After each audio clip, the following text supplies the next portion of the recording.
Naka-schedule for drug test si karon mga kalangga diri sa high precision, si Pulong og si Nograles. May siya mga kalangga. So waiting na ang mga cameraman. Wala pa nag-abot mga kalangga. So waiting lang ta.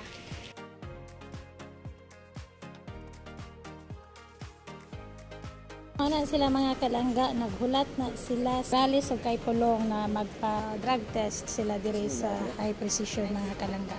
Diri sa high precision, Bormaheco. So mapa-drug test karon silang duha diri mga kalangga, mga alaon na media. So karon among ginahulat siya sa mga cameraman mga kalangga, wala pa nagapot.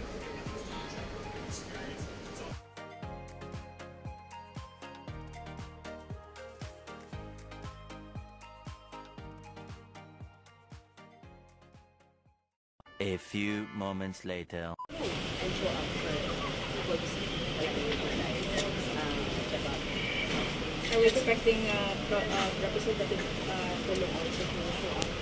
Sana, but I think nag-live siya or naka-live siya ngayon. Ano po siya sa Manila? Nasa Manila. Hair follicle test. Yes. So, sayang, kasi hindi ko pa siya nakikita dito sa Davao. But at least, no, sabay din kami. Kahit hindi in the same area. So, it's good na siya din po. Attorney Migs, do you think after this, susunod din yung other congressional candidates to undergo hair follicle test? Hindi naman po ako yung representative nila. No?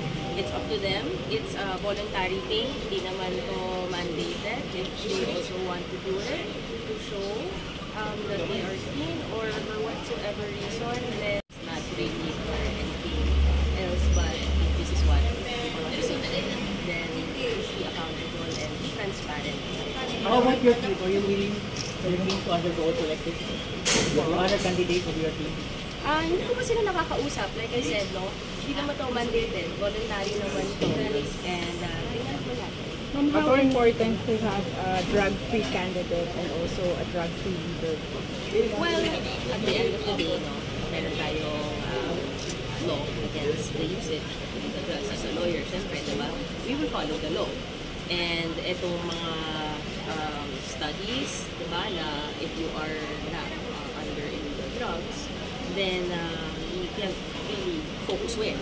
Eh, gusto naman po natin na nakakapag-focus ng maayos po ang ating mga natin. So, this is hopefully, you know, something that we can show na those who want to be placed in position want this and can lead. Attorney, sabi mo kanina nga hindi nga kayo nakikita ni Kong Pulong dito sa Rao. If ever mag-cross yung landas niyo, anong gusto mong sabihin sa kanya? Hello po.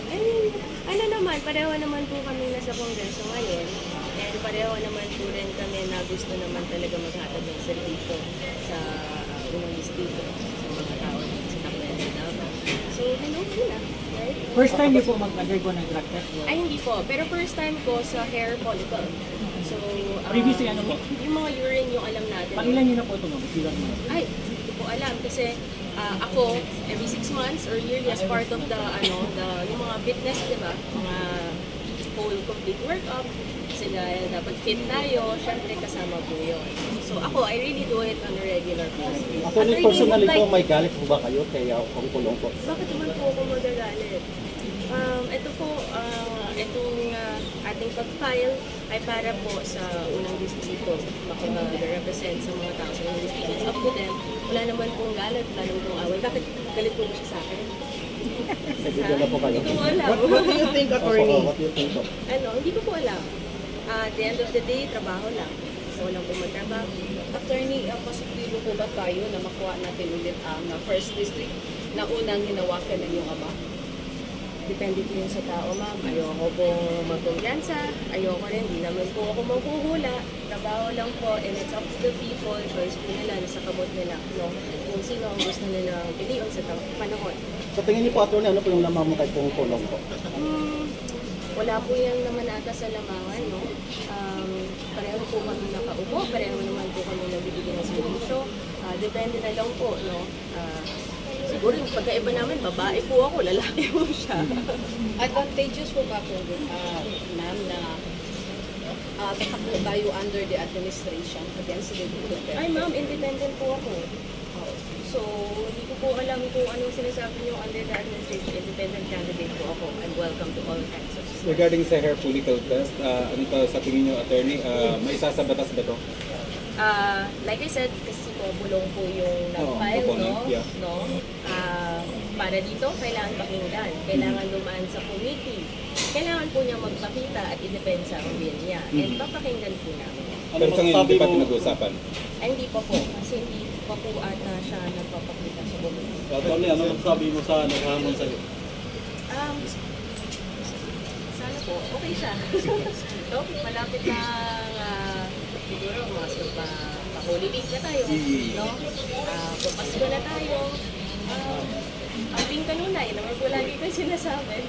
Attorney, comment lang po kasi sabi po ni Paulo Duterte sa isang interview kakatapos lang na he never considered the Rales as his friends.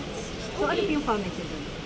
I respect naman po kung ano po sasabihin niya. No? Sa atin lang, let's respect each other. No, let's let the people decide sa Ano to sa may last Yang drug test, pinagkita yung hair follicle. So, nata sa high position mga kalangga. 3 months.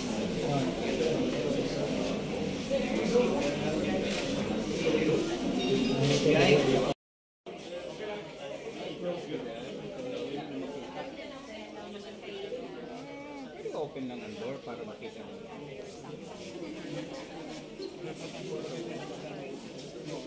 Pero kung sikong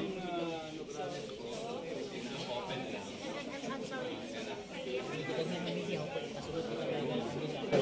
So, mga kalangga, kuhaan siya mga kalangga.